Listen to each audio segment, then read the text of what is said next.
Unfortunately, both Demri Parrott and Layne Staley cheated on each other multiple times. One of the more famous people Layne Staley allegedly cheated on Demri with was Bjelland from Babes in Toyland.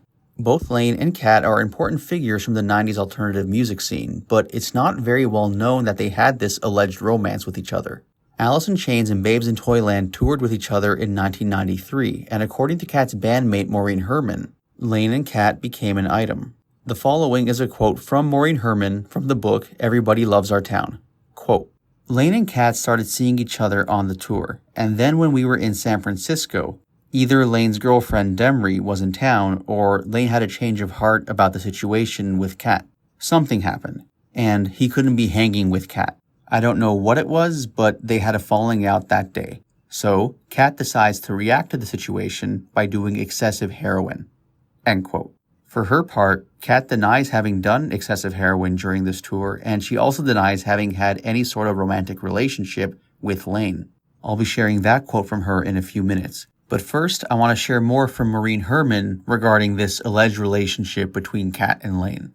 The following quotes are all from Alice in Chains, The Untold Story. The first is from Maureen. Quote, Kat and he seemed to really hit it off and get along, and that ended up turning into a relationship during the tour. And I do remember Layne's bodyguard Val throwing Kat into a tub of water once, because at one point they did kind of connect the dots of Layne getting into trouble by hanging out with us and or Kat specifically. I find it extremely hard to believe that there was not a relationship going on there. It's just not possible. End quote. Lori Barbero, Kat Bjelland's other bandmate in Babes in Toyland, recalls things slightly differently. Quote, They didn't disappear that much that I ever thought anything was really going on. I think they were more drug buddies. I think seriously it was the very first night. Layne came to our backstage room and he was like, hey, and just became our friend immediately. And that was kind of his treehouse, as I like to say, where he hung out pretty much all the time.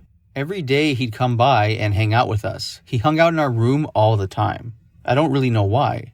Maybe he just liked to be around ladies, or just to get away from his own crew that he had to be around all the time. But he just really liked hanging out with us, and we just had a lot of fun. Layne really adored Kat. I mean, he wasn't a smack talker. Some guys in bands are just like, ugh, and they pretend their girlfriend's a drag. So if anything happened with another girl, it would be cool, because he didn't really like his girlfriend anyways. From what I gather, however, he really adored her at this point. End quote. Maureen adds the following, quote, It was clear, however, that there was rejection going on, and Kat doesn't take rejection well. Some of her best songs cover that territory. End quote. Kat Bjelland at one point overdosed during the tour. Randy Biro, a member of Alice in Chains' crew, once reflected on this. Quote, That whole overdose thing, I think she tried to guilt Layne, and he just said, well, it's not my responsibility to look after her. He felt bad about it, but you can't. It wasn't his fault.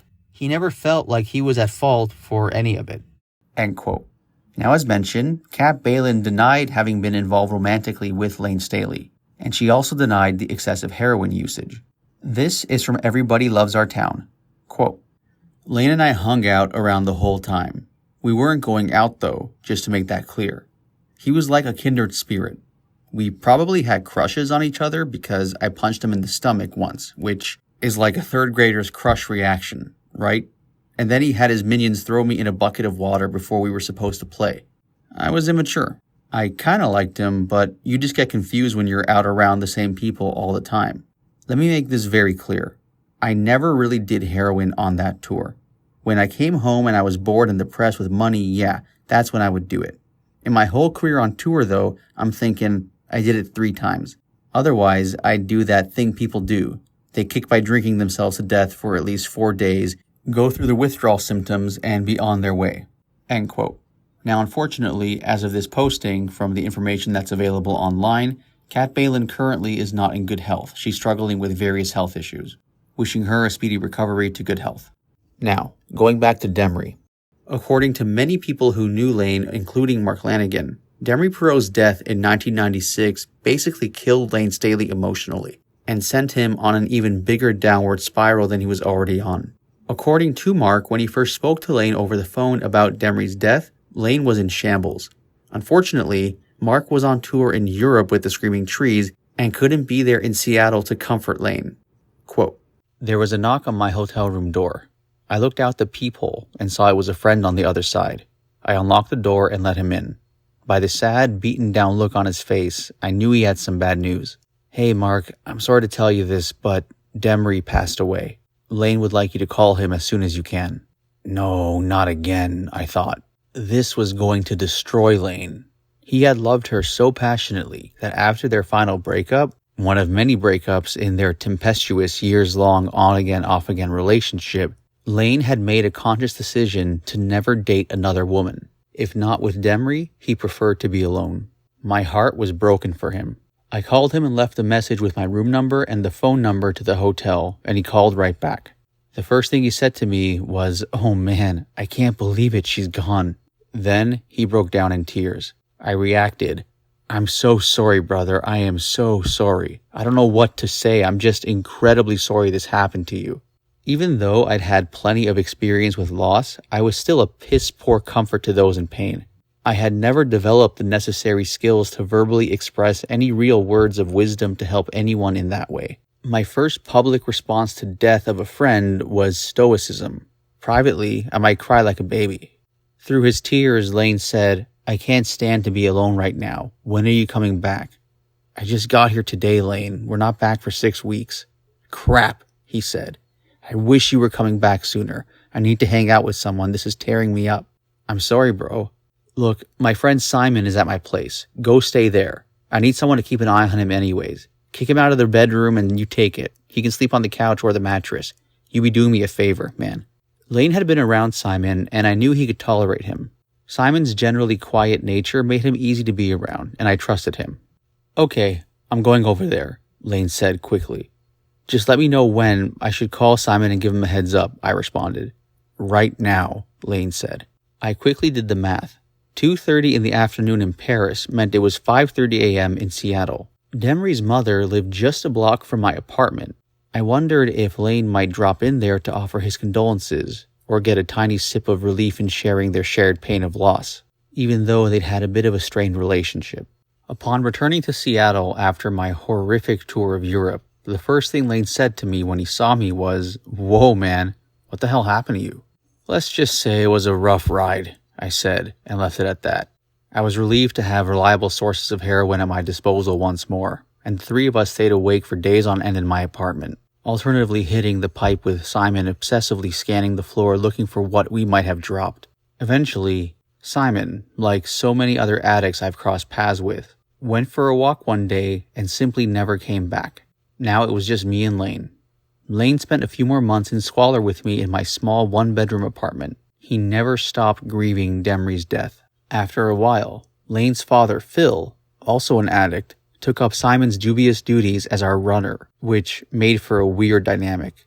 Finally, after almost 4 months, Layne began to crave isolation and moved back into his penthouse condo in the University District. End quote. Now, on a lighter note, I want to share with you a few quotes from Demri's friends where they discuss not just the negative aspect of things, but also some of the positive stuff about Demri Parrott. The first is a quote from Barbara DiRaio, a friend of Demri's who runs the website rememberlayne.com. Quote, "Demri was my close friend, and I know people who love Layne and his music are interested in finding out who Demri was, and I think she'd think that's cool. I always used to say she burned her candle on both ends, and that was truly how she lived her life. No one could rein her in. No one." Now, Demri was a huge fan of bands like The Cure, Violent Femmes, Jane's Addiction, and she was actually personally friends with Perry Farrell from Jane's Addiction. She loved to create crafts like paper collages and decoupage, which is where you cut out things from different papers and craft them together. She'd also cut out pictures and then plaster the walls in her apartment and then later even in her hospital room. She loved dried flowers and incense. But Demri was not a hippie, goth, or grunge girl. She was her own creation. She was the it girl in Seattle in the early 90s, and anyone who knew her and the club scene at the time I doubt would argue with me on that. End quote. I want to share with you a quote from one of her childhood best friends, Carrie Simmons.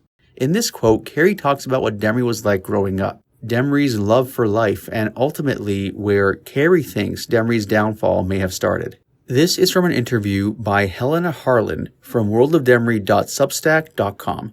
Quote, Demri and I had so much fun together growing up. I miss her so much. I want people to know she was a beautiful light. She always had a sparkle in her eye and a vibrant smile. We loved to sing, dance, dress up. She'd ride my horse. I would put her on my bike handlebars. She was always short and little, so she fit perfectly on them. A really fond memory I have is sleeping over with about 4 girls, and we were laying on our friend Shannon's waterbed singing Leather and Lace by Fleetwood Mac. Demri would sing the guy part, and I would sing the girl part. Demri also had a very sweet voice. Her laugh was contagious. We had this silly call we would yell down the school locker halls to let each other know that we were there exchanging books before classes. I was so sad and shocked when I heard the path her life took towards the end.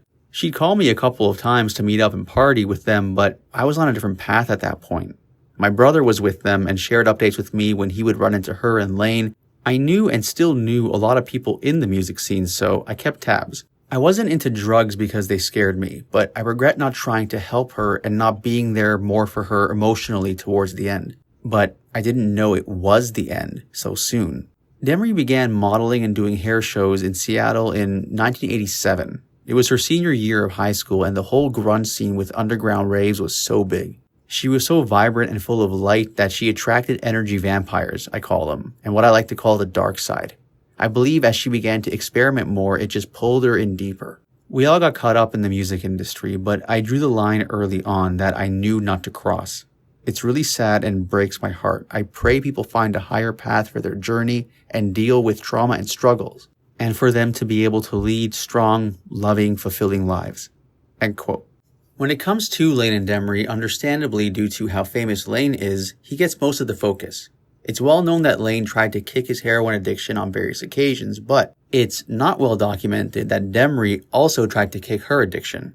The following is a quote from Sage Vindiconis, a former employee at the Off-Ramp. The Off-Ramp was a famous club in Seattle. He worked there from 91 to 93. The following quote is from an interview by Helena Harlan for worldofdemri.substack.com.